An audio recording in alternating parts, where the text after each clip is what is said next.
네, 안녕하세요, 여러분. 네, 또 한 주가 지나고 또 뵙네요. 네. 혹시 이제 1주차, 2주차에 대해서 제가 강의를 했는데, 자, 1주차는 헌법의 개념에 대해서 제가 강의를 했었던 것 같고요. 저번 주에는 뭐 헌법의 특성이라든가 분류, 제일 마지막에 헌법의 법원은 뭐 어디에 있는가에 대해서 여러분하고 이제 말씀을 나누었는데요. 혹시 이제 여러분이 법학과는 아니고 일반 사회 교육이기 때문에 최대한 제가 쉽게 여러분에게 이해하기 쉽게 이제 알려드린다고 해도 혹시 좀 어려우실 수가 있을 것 같아요.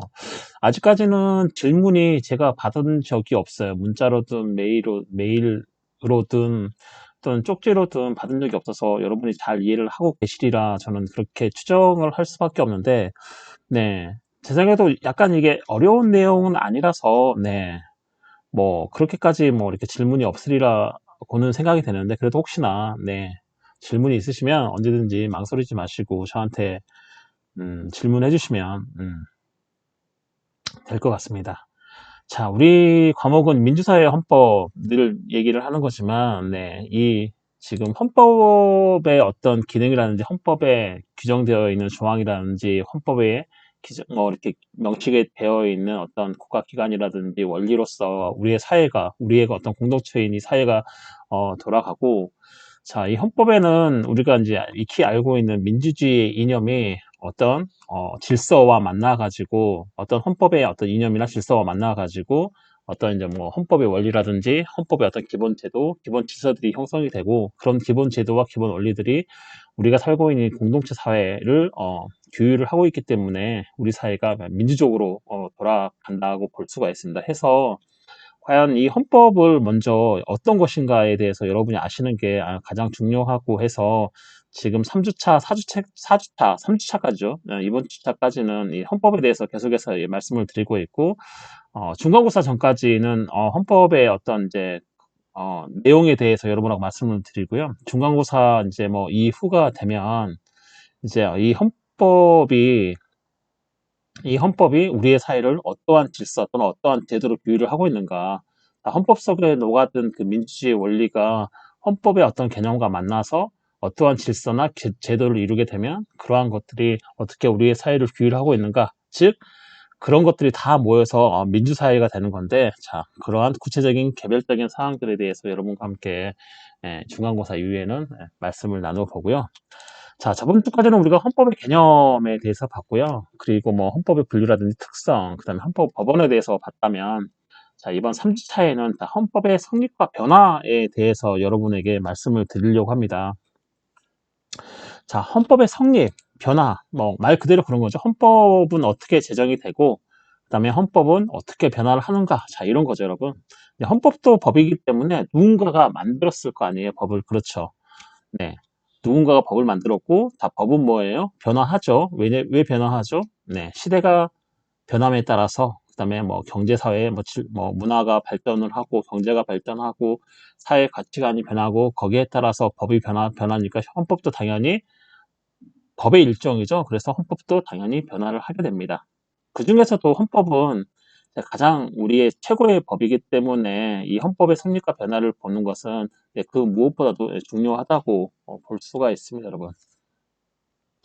자, 헌법 제정의 개념. 자, 헌법의 궁극적인 목적은 제가 뭐라고 했죠? 1주차, 2주차 때. 네, 국민의 기본권의 최대한 보장이 헌법의 궁극적인 목적이 되겠습니다. 우리가 흔히 말하는 민주공화국이라고 하는 그런 나라들은, 국가들은 모두 헌법을 가지고 있고, 이 헌법을 제정할 수 있는 이 헌법 제정 권력자는 당연히 국민 주권주의 원리에 따라서 주권을 가진 국민이 헌법 제정권자입니다. 당연히 국민이 헌법 제정권자이기 때문에 뭐예요? 헌법을 제정할 때 당연히 본인들의 기본권, 즉 국민의 기본권을 최대한 보장하도록 헌법이 제정이 되겠죠. 자, 그러한 맥락에서 생각을 해본다면, 자, 헌법 제정의 개념을 한번 읽어볼까요? 자, 국민의 기본적인 권리들을 확인하고 국가의 보다 기본적인 법 질서 체계를 형성하는 규범인 헌법 규범을 새롭게 정립하는 것을 말함. 자, 헌법 제정의 개념이라는 것은 무엇이냐면 결국에는 헌법을 새로 만드는 거죠. 여기 보시면 자, 헌법 규범을 새롭게 정립하는 것을 말을 하는데, 제가 2주차 때 말씀을 드렸죠. 자, 헌법 사항이 뭐예요? 네, 국가의 조직과 구성에 관한 사항, 그리고 국민의 기본권적인 사항인 거죠, 여러분. 자, 즉, 현대 복지지 헌법에서 자, 복지라는 이 부분을 빼고 나면 자, 헌법에는 뭐가 남냐면 국가의 조직과 구성에 관한 사항과 국민의 기본적 권리에 관한 사항들이 남아 있습니다, 여러분. 따라서 국민의 기본적인 권리를 확인하고 자, 국가의 보다 기본적인 법 질서 체계인 거죠. 네. 국가의 보다 기본적인 법 질서 체계가 곧 국가의 조직과 구성에 관한 겁니다. 자, 이러한 규범인 헌법 규범을 새롭게 정립하는 것을 우리는 뭐라고 그러냐면 헌법 제정이라고 합니다. 헌법 제정. 네. 그 헌법 규범을 새롭게 정립하는 거죠, 여러분. 요즘 이제 저희가 가지고 있는 헌법이 현대 복주지 헌법 해가지고 뭐예요? 네, 국가의 조직과 구성에 관한 사항, 그 다음에 국민의 기본권적 권리에 관한 사항 플러스 복지인데, 자, 헌법을 제정한다는 것은 이 세 가지 사항에 헌법에 이 세 가지 사항을 넣어서 새롭게 헌법 규범을 정립하는 것을 당연히 헌법 제정이라고 할 수 있습니다, 여러분. 혹시 제가 저번 시간에 말씀드렸죠? 역사적 발전 단계에 따른 헌법에 변화해가지고 절대군주 시대에는 고유한 의미의 헌법. 자, 그 절대군주가 무너지면 절대 왕정이 무너지면서 근대 입헌주의에 따른 국민의 권리와 자유가 들어가 있고 거기에 또 뭐가 들어가 있어요? 네, 절대적 재산권 들어가 있었고, 자, 이런 절대적 재산권의 폐해 때문에 자, 현대에 들어와서는 현대 복지지 헌법이 생겼죠. 예, 이해하시나요? 자, 그러한 사항, 이 세 가지 사항이 자, 헌법 속에 들어가 있고, 자, 이러한 세 가지 사항으로 헌법을 새롭게 정립하는 것이 오늘날에 말하는 헌법 제정의 개념입니다. 헌법 제정이 뭐냐? 그러면 뭐죠? 국가의 기본적인 법질서 체계를 형성하는 규범, 그리고 국민의 기본적 권리를 확인하는 규범. 그 다음에 하나 더 한다면, 네, 뭐죠? 복지. 네, 이런 사항들로 헌법 규범을 새롭게 정립하는 것을 말한다. 자, 이렇게 여기시면 될 것 같습니다. 조금 전에도 앞서서 말씀해 드렸다시피 그렇다면 헌법 제정 권력자는 누구냐? 네, 헌법 제정 권력자는 누구예요? 자, 민주공화국이라고 이름 붙여진 국가에서는 모두 다 국민주권주의라고 해서 네, 국가의 주인인 주권, 이 주권을 누가 가지고 있냐? 국민이 가지고 있죠. 그렇기 때문에 이 헌법 제정 권력자는 당연히 주권을 가진 국민이겠죠, 여러분. 이 주권은 시원적입니다. 이 주권은. 주권이 어디서 생겼냐? 그러면 뭐예요? 하늘에서 떨어졌다. 이렇게 볼 수가 있습니다, 여러분. 제가 무슨 말이냐면, 주권은 처음부터 존재를 한 거였어요. 처음부터. 예전에는 주권이 군주주권이었죠. 절대왕정 시대는 군주주권이었다가 왕권 신수설을 혹시 들어보셨어요? 자, 왕권은 신이 수여한다 해서 왕권 신수리였다가 근대 입헌주의 헌법으로 들어오면서 천부인권설이 대두가 되죠. 네, 천부인권설. 왕 너도 인간이고 국민 우리도 인간이다. 똑같은 하늘의 뭐죠? 자녀다. 이런 거죠. 천부인권설이 그런 거죠. 네, 이 천부인권설이 들어오면서 즉 국가의 주권, 국가의 주인된 권리는 누가 가졌어요? 당연히 국민이 가졌죠. 그래서 이 주권은 하늘에서 떨어졌기 때문에 시원적이다. 주권의 정당성이 뭐냐? 그러면 증명할 필요는 없어요. 어떻게 증명하냐? 이거는 천부인권설, 즉 하늘에서 떨어졌다. 하늘이 줬다라고 할 수밖에 없어요. 자, 이 헌법 제정 권력은 뭐냐면 이 주권자인 국민이 주권에 기해서 만든 권력이 뭐냐면 헌법 제정 권력이에요. 즉 헌법 제정 권력의 바탕은 무엇이냐? 무엇이 헌법 제정 권력을 정당하게 만드냐? 누가 헌법 제정 권력을 주느냐? 자, 이걸 따졌을 때는 뭐예요? 당연히 국가의 주인이 주권을 가지고 있는 국민, 이 주권자인 국민이 헌법 제정 권력을 만든 거죠. 네. 그래서 헌법 제정 권력은 바탕이 무엇이냐? 자, 근거가 무엇이냐? 정당성의 근거가 무엇이냐? 자, 이걸 따지신다면 뭐예요? 주권. 주권의 정당성의 근거는 뭐냐? 그거는 하늘. 이렇게 할 수 있죠. 이해 가시나요? 네. 자, 그래서 이 헌법 제정 권력은 주권에 기해서 나온 만들어진 권력이라는 거죠. 만들어진 권력. 국민이 주권에 기해서 자, 헌법 제정 권력자는 누구다라고 이 헌법 제정 권력은 누가 가진다라고 해놓은 거죠. 만들어진 권력이죠. 자, 누가 만들었어요? 국민이 만들었죠. 주권을 가지고 있는 국민. 자, 그렇기 때문에 당연히 헌법 제정 권력자는 누구예요? 민주공화국에서 네, 국민이라고 할 수 있습니다, 여러분. 즉, 이 헌법재정 권력은 뭐냐면 헌법 규범을 새로이 생성하게 하는 원동력이 되는 힘을 의미하는 게 헌법재정 권력이고, 민주공화국에서 헌법재정 권력자는 당연히 네, 국민이 되겠습니다. 이해하시나요, 여러분? 네. 제일 밑바닥에 주권이 있어요. 주권이 있고, 이 주권의 바탕에서 새롭게 만들어진 권력이 헌법 제정 권력인 거죠, 여러분. 네. 이 제정 권력자를 주권자인 국민이 누구로 하고 있어요? 바로 자신으로 하고 있죠. 국민으로 하고 있죠. 그렇기 때문에 헌법 제정 권력자는 당연히 자, 국민이 되겠습니다, 여러분. 자, 특징. 자, 시원성과 창조성. 시원성. 네. 자, 주권을 빼면 헌법 제정 권력자는 시원성이에요. 헌법 제정 권력자가 주권에 의해서 만들어진 권력이긴 하지만 주권을 가진 국민이 자, 헌법 제정 권력자는 국민이다라고 하고 이 주권을 빼고 나면 헌법 자체적으로 본다면 이 헌법 제정 권력자는 당연히 시원성인 거죠. 시원성. 당연히 주권을 가진 국민이 가지는 게 당연한 거죠. 헌법 제정 권력은. 그렇죠, 여러분. 헌법의 궁극적인 목적이 국민의 기본권을 최대한 보장을 하는 거고 당연히 헌법 제정 권력자는 뭐죠? 국가의 주인인 즉 주권을 가진 국민이 갖는 게 당연하기 때문에 자, 이 헌법 제정 권력의 특징은 다 시원성이 있습니다. 시원성. 헌법 제정 권력자는 왜 정당하냐? 왜 주권에 기한 국민이 네, 만들었기 때문에 좋기 때문에 네, 헌법 제정 권력은 당연하다. 헌법 제정 권력자. 이 헌법 제정 권력은 도대체 근거가 무엇이냐? 그러면 주권이라고 할 수 있는데 이 헌법 자체적으로 본다면 이 헌법 제정 권력은 그냥 있는 거예요. 그냥 처음부터 있는 거죠. 이해하시나요, 여러분? 네. 네, 헌법 제정 권력은 누가 준 게 아니에요. 그냥 주권을 가진 국민이 그냥 갖는 거예요. 그래서 시온성인 거죠. 굳이 따지자면 주권에 기해서 주권의 바탕에서 만들어진 거죠. 이 주권은 곧 국민이죠. 그렇죠? 네. 그렇기 때문에 이 헌법 제정 권력은 그냥 그 자체로 그냥 있는 거죠. 원래 정당한 거예요. 시온성을 갖는다 그래요. 시온성. 누가 줬냐? 그런 건 없어요. 그냥 있는 거예요. 이 헌법 제정 권력. 그러면 이 헌법 제정 권력은 누가 갖느냐? 당연히 국가의 주인인 주권을 가진 국민이 갖는다 해서 시원성, 자, 헌법 제정 권력은 시원성을 갖습니다. 그리고 뭘 가져요? 창조성.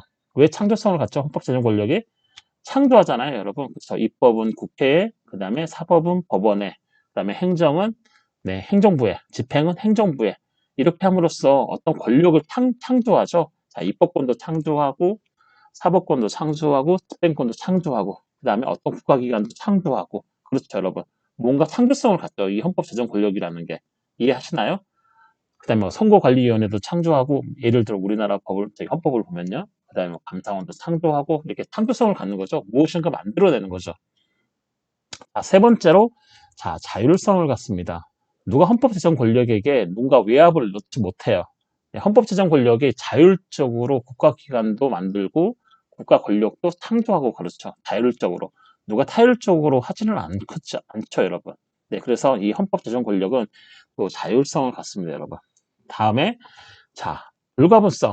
나눌 수 없어요. 나눌 수 없어요. 이 헌법 제정 권력을 딱 나누어서 제1 헌법 제정 권력, 제2 헌법 제정 권력. 자, 이렇게 나눌 수 없습니다. 헌법 제정 권력은 당연히 뭐예요? 누가 가져요? 국민이 가져요, 여러분. 국민을 나눌 수는 없겠죠. 주권을 나눌 수는 없겠죠, 여러분. 네, 그래서 불가분성이다. 나눌 수가 없다. 그리고 뭐예요? 헌법 제정 권력은 뭐예요? 통일성을 갖는 게 통일성. 네, 하나로 딱 뭉쳐져서 이 통일성을 갖습니다. 불가분성 및 통일성을 갖는 게 자, 헌법 제정 권력의 어떤 특징이 되겠습니다. 나눌 수 없고 그 다음에 통일성이 있다. 네, 이런 거죠. 그 다음에 항변성. 네, 항변성. 헌법 제정 권력은 반짝하고 사라지는 게 아니고요. 계속해서 뭐예요? 존재하고 있는 거죠, 여러분. 존재하고 있는 거죠. 네. 항변성을 갖고 그 다음에 불가항성. 누구에게 헌법 제정 권력을 줄 수가 없어요. 네.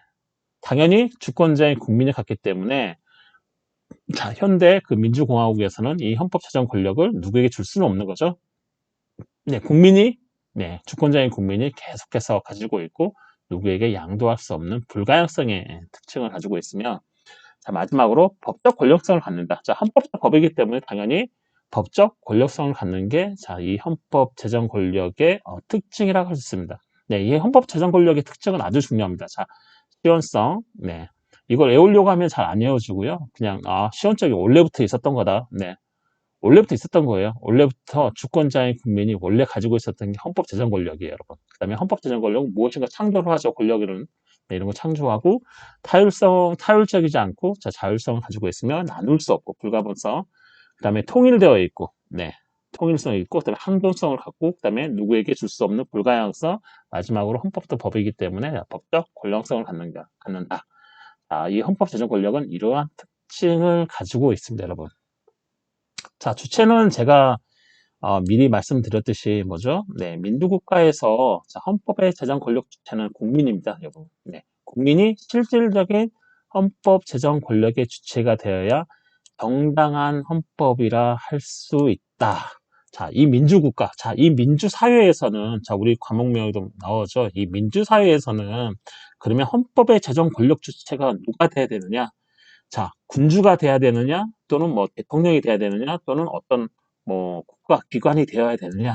네, 이렇지는 않습니다. 자, 이 민주국가에서 이 민주주의라는 개념이 그렇습니다. 네, 먼저 이 민주주의라는 개념이 사실은 너무나 다의적이라서 이 민주주의가 뭐라고 딱 잘라서 한마디로 정리하기는 매우 어렵지만 보통 여러분들이 많이 들어보셨을 범직한 뭐죠? 국민에 의한, 국민을 위한. 자, 이런 거 있죠, 여러분. 국민에 의한, 국민을 위한. 자, 이런 거 있죠, 여러분. 자, 국민이 주인이 되는 거죠. 이 민주국가에서는 국민이 주인 되고, 주권을 국민이 가지고 있고, 자, 이 주권을 가지고 있는 국민이 당연히 헌법을 제정을 하게 되어 있고, 당연히 주권을 가진 국민이 헌법을 제정하기 때문에 헌법의 궁극적인 목적은 뭘로 나타나느냐? 국민의 기본권에 최대한 보장으로 나타나고, 당연히 민주국가라고, 즉 민주주의 공화국이라고 이름 붙여진 국가에서는 당연히 헌법의 제정 권력 주체는 자, 국민이 되는 겁니다, 여러분. 자, 이 민주국가에서 만약에 국민이 헌법 제정 권력 주체가 아니고 다른 사람이 또는 다른 기관이 헌법 제정 권력 주체다. 다른 기관이 헌법을 제정한다는 있을 수가 없는 거죠, 여러분. 즉, 만약에 있다면은, 자, 즉, 국민이 실질적인 헌법 제정 권력 주체가 되지 않는다면은, 민주국가에서는 그건 정당한 헌법이라고 당연히 못하겠죠. 왜냐하면, 국가의 주인된 권리를 가진 주권자인 국민이 헌법 제정 권력 주체가 되지 못하는 거죠, 여러분.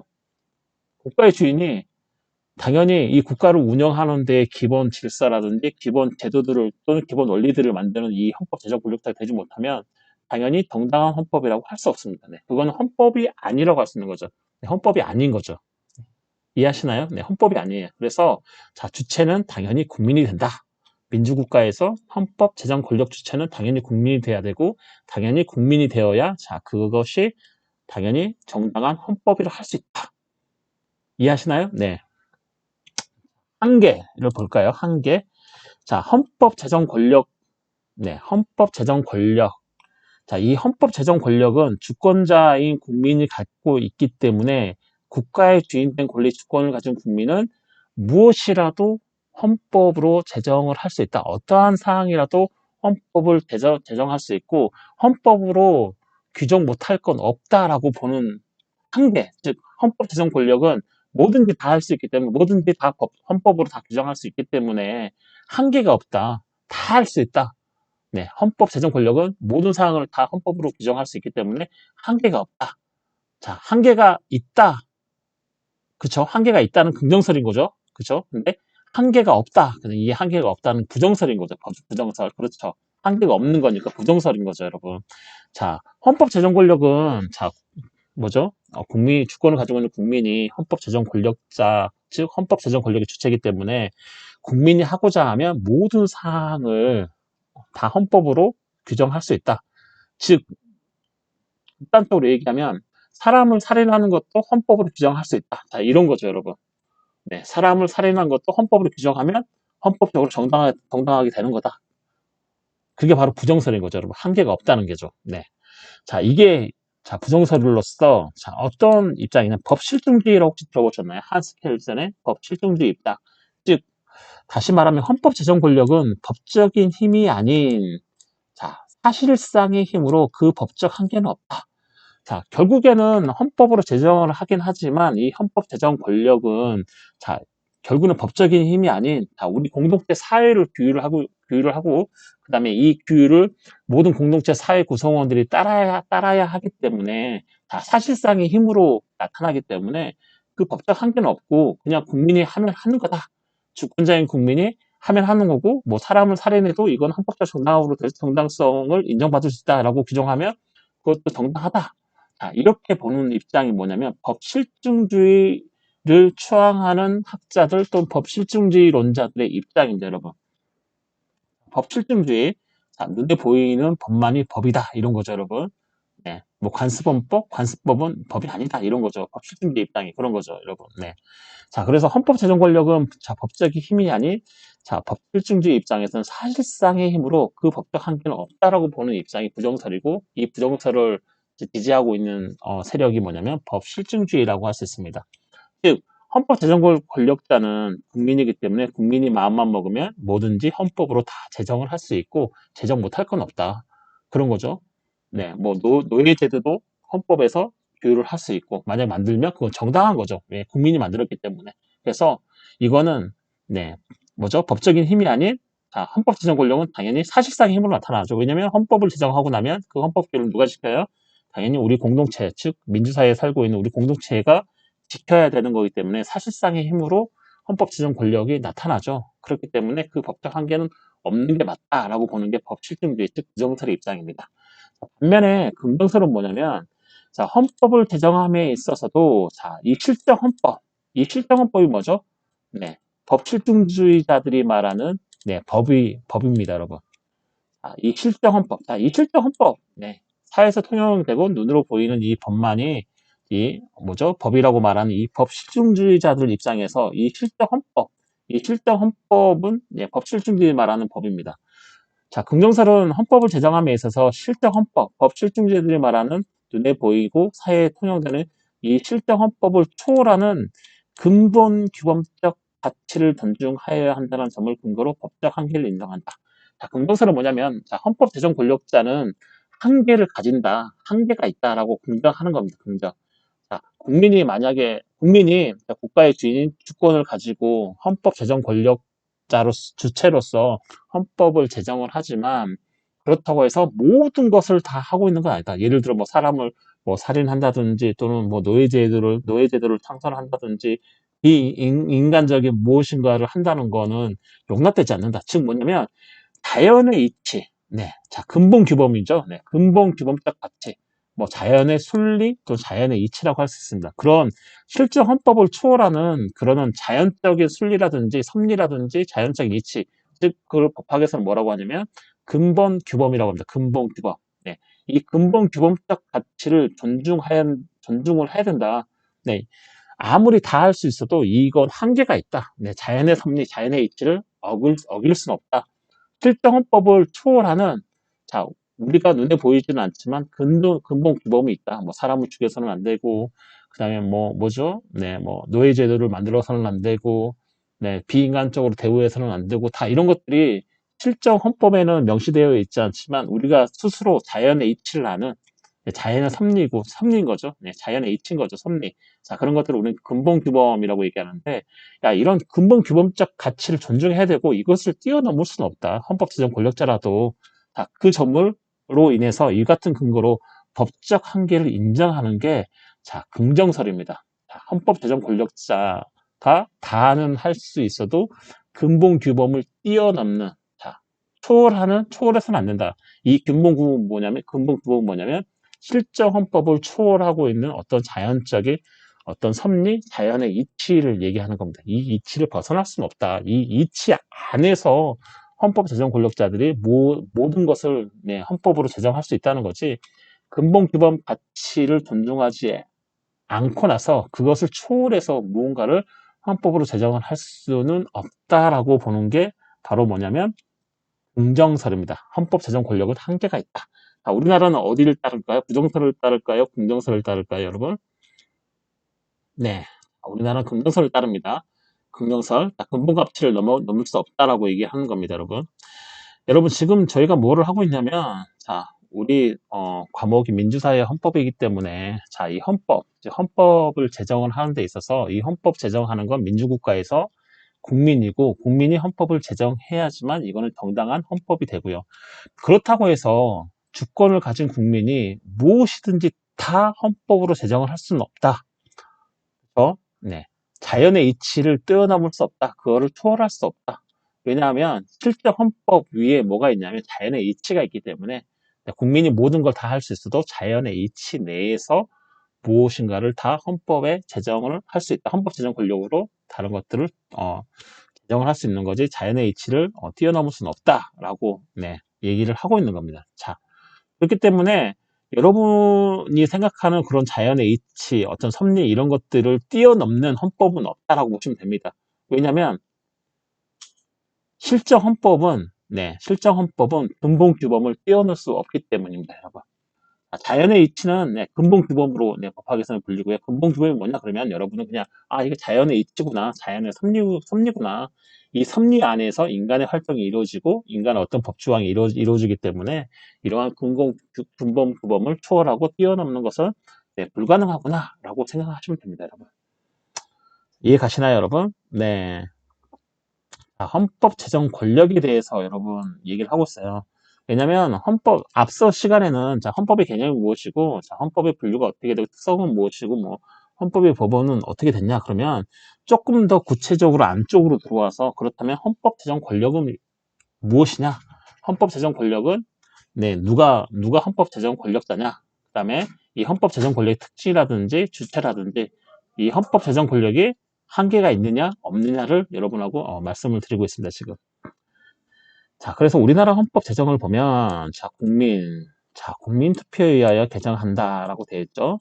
네, 곧 뭐냐면, 우리나라 헌법 제정 권력자는 당연히 우리나라는 민주국가이기 때문에, 우리 국민주권주의 있죠? 헌법 몇 조예요? 몇 조죠, 여러분? 자, 2조 1항에 국민주권주의 표방하고 있죠, 2조에서 여러분. 네. 그리고 국민이 곧 헌법의 제정 권력자이자 헌법의 곧 개정 권력자자. 네. 자, 우리나라 헌법 제정 권력자는 누구냐면 국민이고, 그 다음에 우리나라의 헌법 개정 권력권자도 국민입니다, 여러분. 그래서 당연히 헌법 제정 권력자는 주권을 가지고 있는 국민, 헌법 제2조에서 밝히고 있기 때문에, 주권을 가진 국민이 되고요. 그 다음에 당연히 헌법 개정권자도, 헌법 전문에 보면 제일 마지막에 국민투표에 의하여 개정한다라고, 우리나라 헌법 전문 제일 마지막에 나와 있습니다. 그렇다면 결국에는 헌법 개정 권력자도 국민이다. 즉, 헌법 제정 권력자와 헌법 개정 권력자는 모두 다 누구예요? 네, 국민. 우리나라 헌법 제정 권력자와 개정 권력자는 모두 다 국민임을 알 수가 있고, 제정 권력자는 어디에 나와 있지 않고, 우리나라 즉 헌법 제2조에서 모든 권력은 국민으로부터 나온다. 즉 국민 주권주의에서 파생될 수 있는 거고요. 그리고 개정 권력은 전문 제일 마지막 부분에 국민투표에 의하여 개정한다. 이걸 보면 헌법 개정권자도 당연히 국민이다. 즉 모든 민주국가에서는 헌법 제정이라든지 헌법 개정이 다 누구에 의해서 이루어지고 있어요? 당연히 주권을 가진 국민에 의해서 이루어져야 되고, 그렇기 때문에 헌법은 국민의 기본권을 최대한 보장하는 방향으로 갈 수밖에 없다. 이런 거죠, 여러분. 이해하시나요? 네. 여기까지 하고요. 잠시 쉬었다가 2차 시 계속해서 하도록 하겠습니다. 여러분 혹시 이해가 잘 안 가시면 꼭 질문해 주세요, 여러분. 네.